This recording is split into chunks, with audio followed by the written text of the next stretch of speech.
rates of change and limits.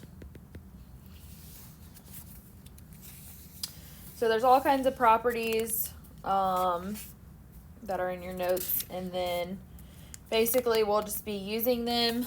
We've got like a two-sided limit, which is just the limit as like x approaches some number.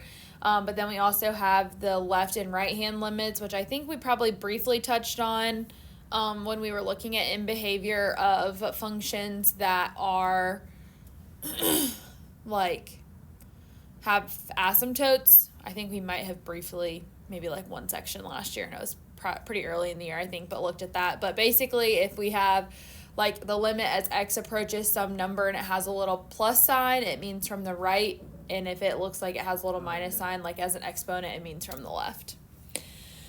So we'll have a little bit of that in this section as well. So the first ones say that in the instructions, an object dropped from rest from the top of a tall building falls y equals 16 t squared feet for the first t seconds. So kind of like a physics problem almost. So 2, find the average speed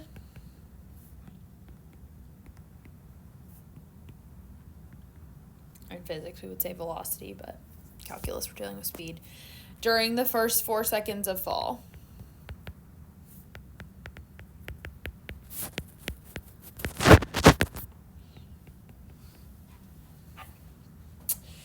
So basically I've got this equation here in 4 seconds is what I'm dealing with. So we have a formula for average speed. Let's see where it is here.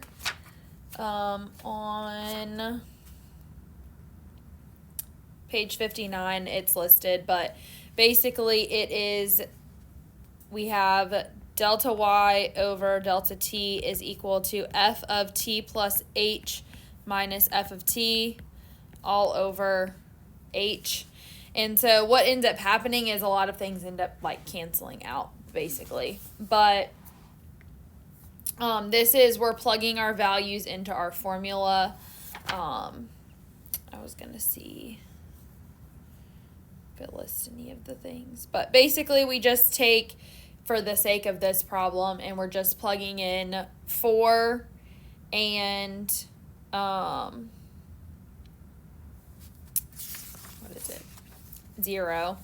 Because that's like, it's almost like final minus initial essentially is like, that's what this is representing. So these aren't necessarily two separate things. This is like at 4 seconds and this is at 0 seconds, because we're looking at, if we were looking at, from 2 seconds to 6 seconds, then it would be like 6 here and 2 here basically. But most of them are going to be during the first so many seconds. Or it might say at a specific time, which will be the next one that we look at. So anyway, so we're going to use this formula here to plug in our stuff, and so we would end up with 16 times 4 squared minus 16 times 0 squared. And so that's just plugging in like the f of whatever is just our formula that's given. So in this case, it's just 16t squared. It could be something else, but typically that's the formula they're going to give you for that. And I had to point out in pre-cal yesterday, we're doing like a physics type problem in there, that they're doing things in like feet per second, but when we go to physics, it's like meters per second. So the process is the same, it's just units are different. And then all over 4. I know my thing can't solve limits, so. All right, so basically here, this is going to 0, and so then I've got 16 times 16 divided by 4. I can remove one of these 4s since this is gone over here and just do 16 times 4, which would be 64 feet per second. And so that's our average speed for that. And the main reason that they're dealing with speed and not velocity is because we're not being told anything about a direction, but obviously this is our formula modified with calculus for average velocity from physics. All right, so same like section of problems, but number 4 says to find the speed at t equals 4 seconds.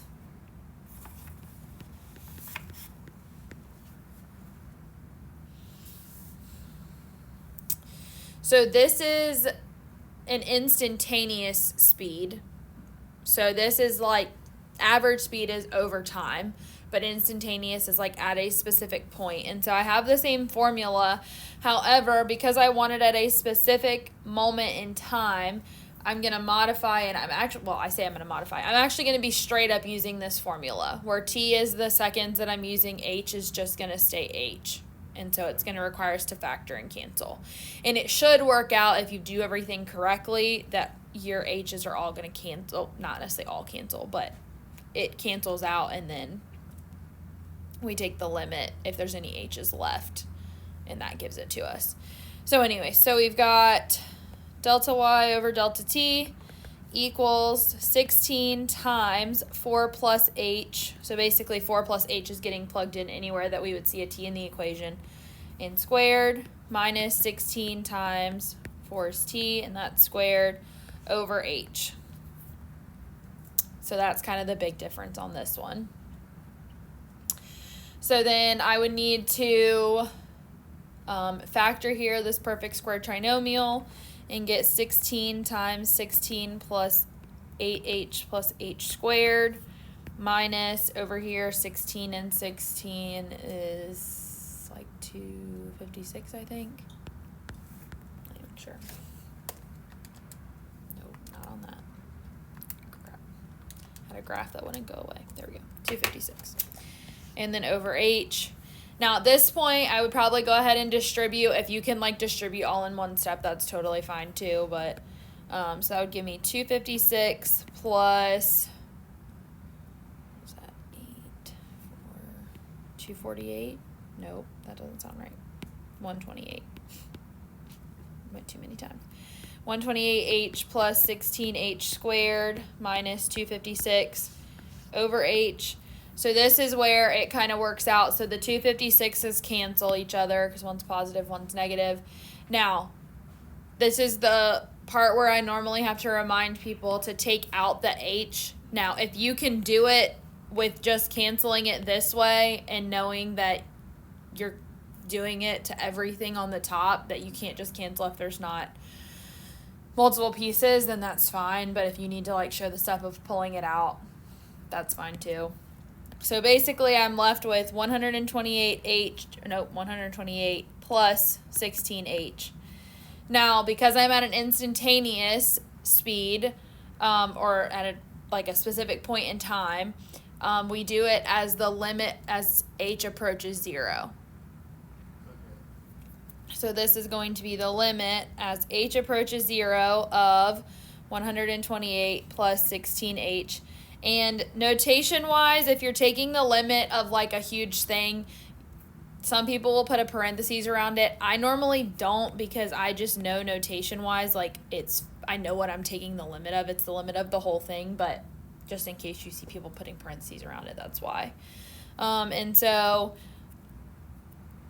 the way that we start out with limits is we basically just plug in whatever number is given to us. So if they tell us that h is going to 0, we say, okay, I'm doing a direct substitution, h is 0. And so that would mean that then 128 feet per second is my value because the 16 is going to go away. So this is my instantaneous speed at t equals 4 seconds. So it's a little different, but this is where I start telling people this is where you see how your physics and your calculus is going to line up, but why you appreciate the way that you can do it in physics class with algebra. Having to do physics with calculus is pretty awful. So is the limit always going to 0? for this, it will be. Okay. Yeah. Now, all limits aren't as whatever approaches 0. That is a common one. But like section 2 is going to be limits at infinity. Okay. And so we'll be looking at like what happens essentially as it gets really, really big. And so with that I use like, that's how we did in behavior last year. I'll be like, what happens if if X is like 500, like what's going to happen to this? Is it getting really big or is it getting really small essentially? But most of this section I think is pretty much direct substitution. So like if they say the limit as t approaches 3, we're plugging in 3 for t. Or like in the next problem, they just want us to show what happens as X approaches C and show that it's equal to what they say it's equal to. It's pretty chill. So, but in a few problems, we'll get down to actually plugging stuff in and what this looks like. But yeah, for the velocity problems, it's always going to be as h approaches 0 for the limit on those ones. Or for instantaneous speed, I should say. So 6, they want us to show that basically the limit as x approaches c of k is equal to k, or that the limit as x approaches c of x is equal to c, which is just the limit properties that just say that like basically if you have the limit as x approaches c of a constant value, it's just equal to the constant because there's nothing to plug in. And then if it's like of something with a variable in it, you just replace it with whatever the value is. So it's just showing you the direct substitution in letters basically. So 6 is the limit as x approaches c of x to the 4th minus x cubed plus 1 over x squared plus 9.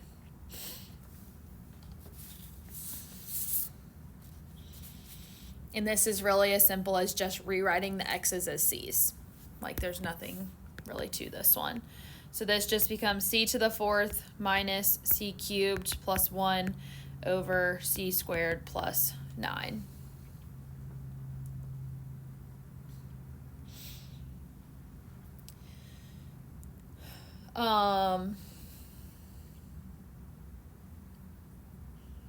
And you're also going to notice a lot of the problems say like solve the limit by substitution, support graphically. That basically is just saying to look at the graph and say if x is this, like to type in like x equals, and then it'll tell you what the value of the thing is on the graph, but it's doing the same thing. So it's kind of pointless to like actually do that part. But if you are so inclined to want to do that, you're welcome to do it. I just normally skip that part because I trust that you can plug in a number and tell me what it's equal to. Mm-hmm. So it's just kind of a way to check it. So 8 is the limit as x approaches -4 of x plus 3 raised to 1,998.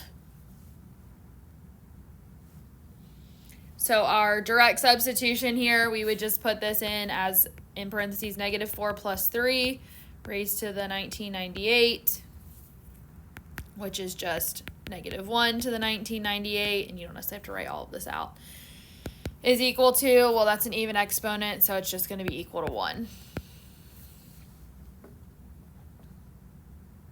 So essentially, if in y equals, you put x plus 3 raised to the 1,998, and then you put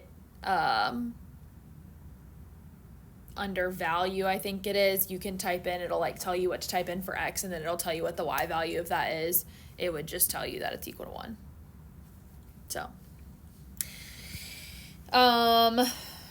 10, the limit as y approaches 2 of y squared plus 5y plus 6 divided by y plus 2 is equal to, and so we just replace with 2. We've got 2 squared plus 5 times 2 plus 6 divided by 2 plus 2.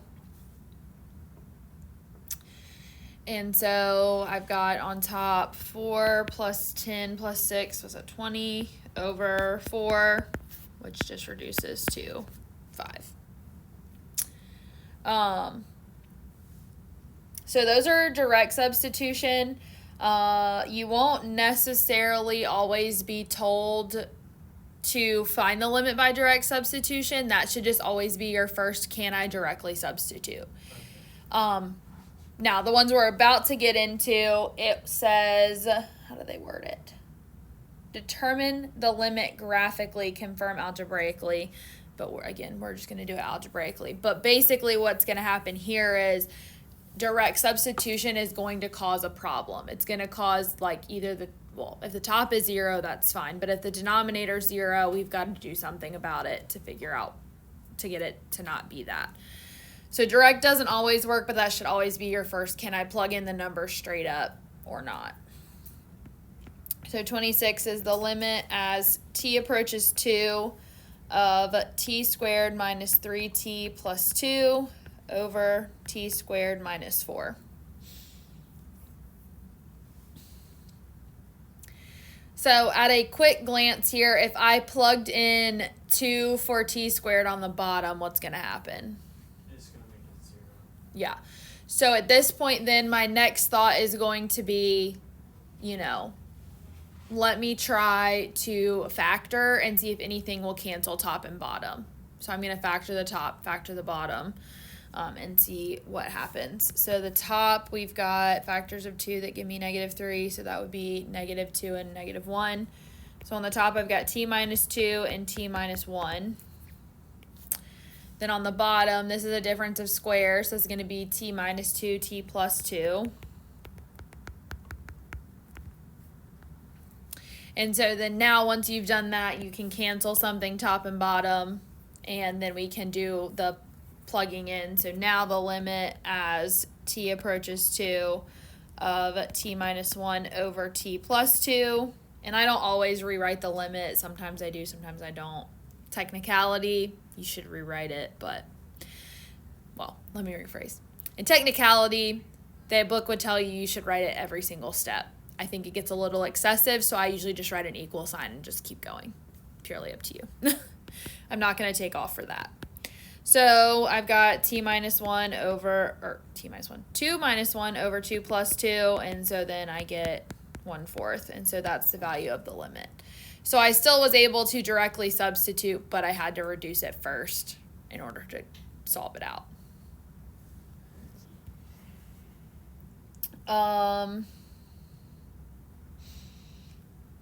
Let's see. 28. The limit as x approaches 0 of, on top we have, it's like a big fraction with little fractions in it. So I've got 1 over 2 plus x minus 1/2 all over x. So right away I see an issue here of if I plug in 0, I've got 0 on the bottom, can't have that. And just so you're aware of this, will come way down the line. Our book doesn't actually teach it with limits, which kind of bothers me sometimes, but then I realize there's things that you don't know yet, so it can't teach it with limits.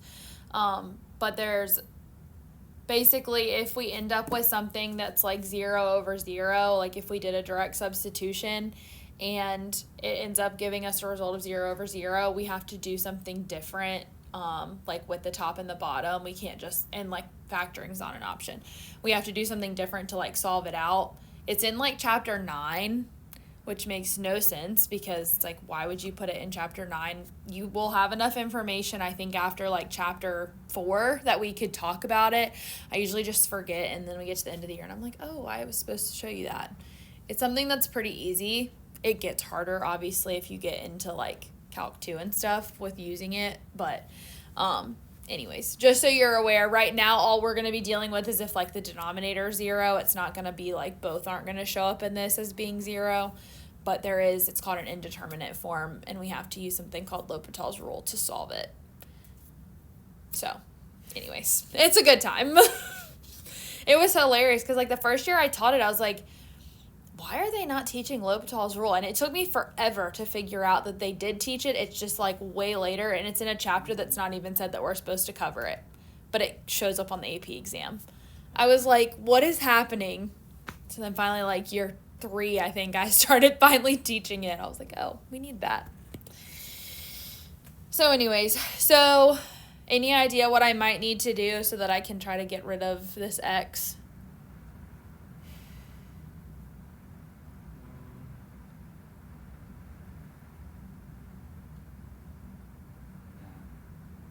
No.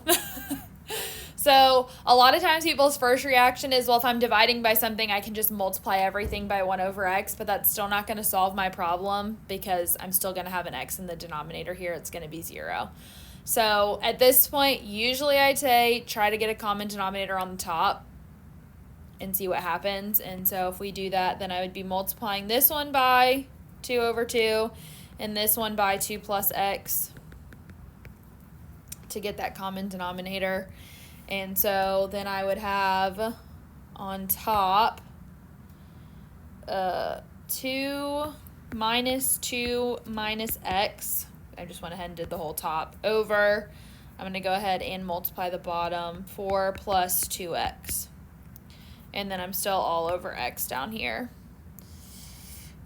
Why did I try to 4x? Now, the 2 minus 2 on top cancel each other out.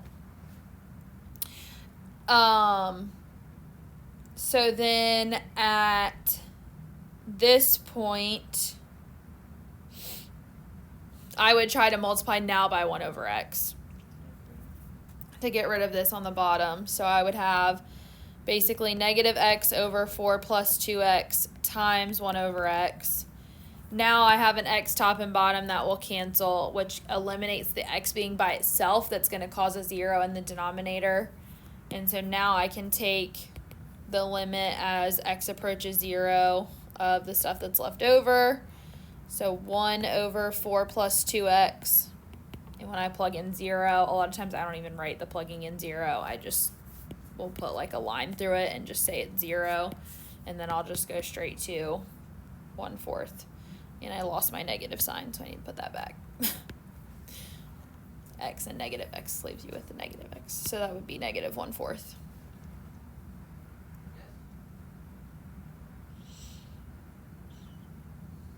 I usually tell people they're not hard, they're just time consuming and annoying. So, because it takes your like basic algebra skills of like how to solve or like reduce something down to get to a final answer. Now there's something in the next question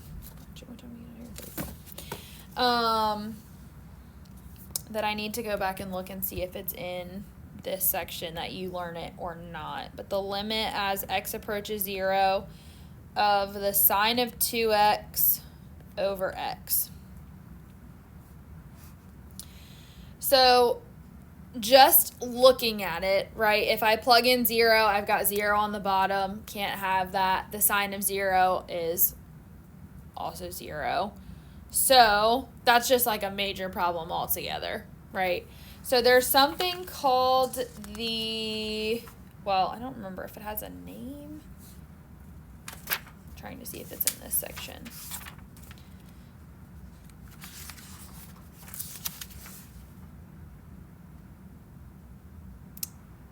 Where is it?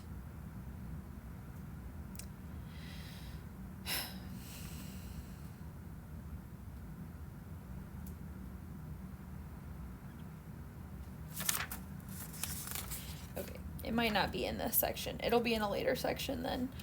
But basically, using the sandwich theorem, which is like helps us to find a limit of something that we don't know,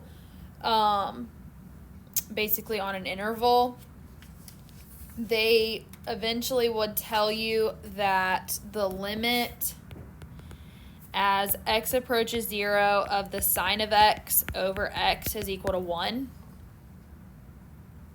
That's just like a known fact. I could not prove to you why it is. I can just tell you that that is a known fact that you will need to know, and that can come up. Now, I say I can't prove it. With the sandwich theorem, I could show it, which is kind of what I'm going to do with this problem in general. But if this is the case, then when I plug in to this, it should be whatever the number in front of x is. So kind of more or less as a general rule, whatever number is in front of x is going to be what this is equal to if you have the sign of 2x over x, or the sign of 3x over x is going to be 3. Now, with the sandwich theorem, oh, I know why, because you don't technically, they haven't taught you this yet, so there's another way we can do this. You remember your double angle formulas? Or at least maybe not remember them, but remember talking about them? Yeah. Okay. So this is where they kind of come into play. And so, because I forgot, you haven't learned this yet. You won't learn this. I think it might be in the next section. It's somewhere in this chapter, but anyways, that's going to be a fact that you're going to need eventually. But for right now, I can rewrite the sine of 2x as 2 sine of x cosine of x all over x.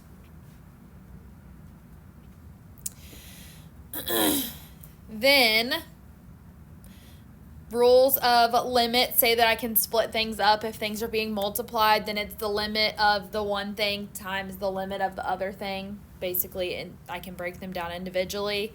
So I can rewrite this now as the sine of x over x times 2 cosine of x. Then I can split these into two separate limits, and I can solve each of them individually. So the limit as x approaches 0 of the sine of x over x times the limit as x approaches 0 of 2 cosine of x.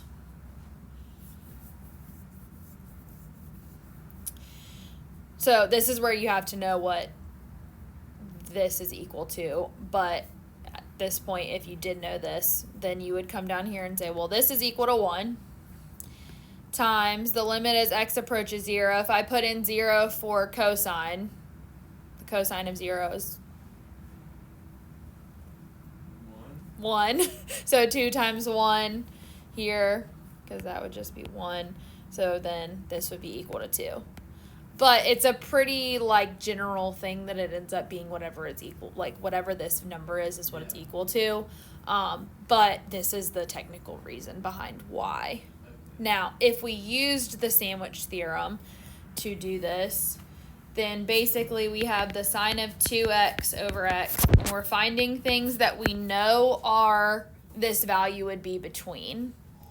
So I know that this would be somewhere between negative 1 over x and 1 over x.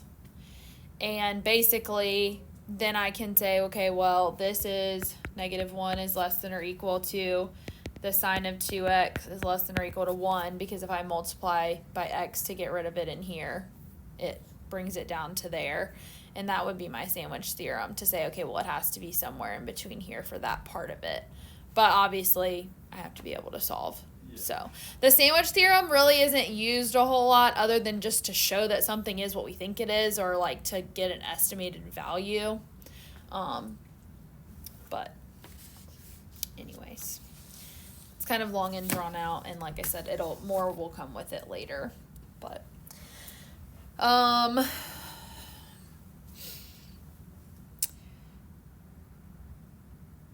another one that kind of is similar to it, 32, we've got the limit as x approaches 0 of x plus the sine of x over x.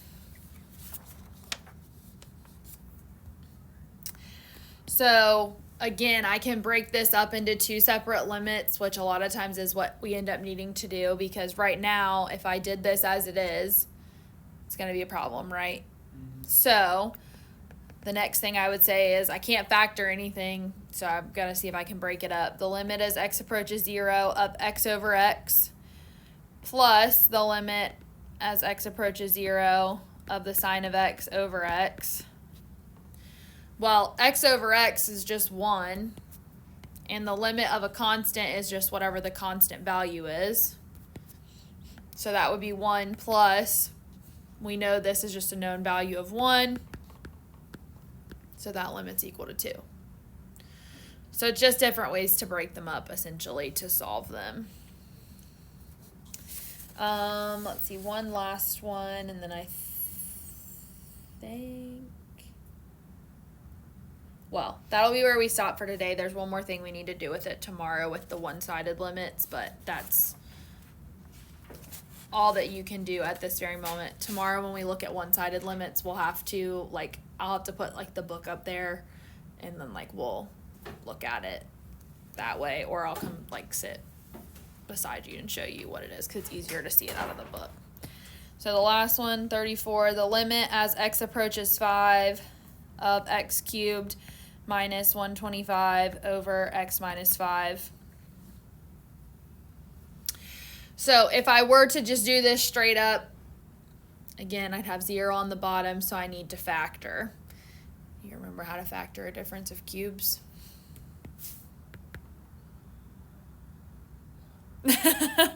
So this would be x minus 5. So it's always we copy the sign down exactly. So it's the same sign.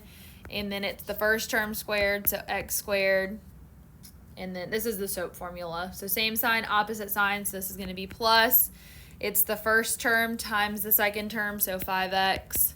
And then always positive, so plus. And then the last term squared, so it would be 25. And that's assuming that this is 5 cubed, obviously. And so then over x minus 5, my x minus 5s will cancel. And then I'll be left with the limit as x approaches 5 of x squared plus 5x plus 25, which ends up just being 25 plus 25 plus 25, or 75 total. So, but we don't have enough time to do any of that. Tomorrow we'll probably look at the one-sided limits. It'll probably take us about 10 minutes or so, and then whatever time's left after that you can work. But I'm going to go ahead and tell you what all the problems are for this section, just so that you have them, and then I'll, like I said, we'll do the other stuff tomorrow. So 1, 3, 5, 9, 25, 27, 33, and then the ones you won't be able to do yet, 43, 45, and 47. So those ones we'll have to look at some examples of the other ones before you'll be able to do those. But now my page is all out of order now. And if I forget, just remind me that we need to look at those, because I'll be like, we got through everything. Like, oh no, we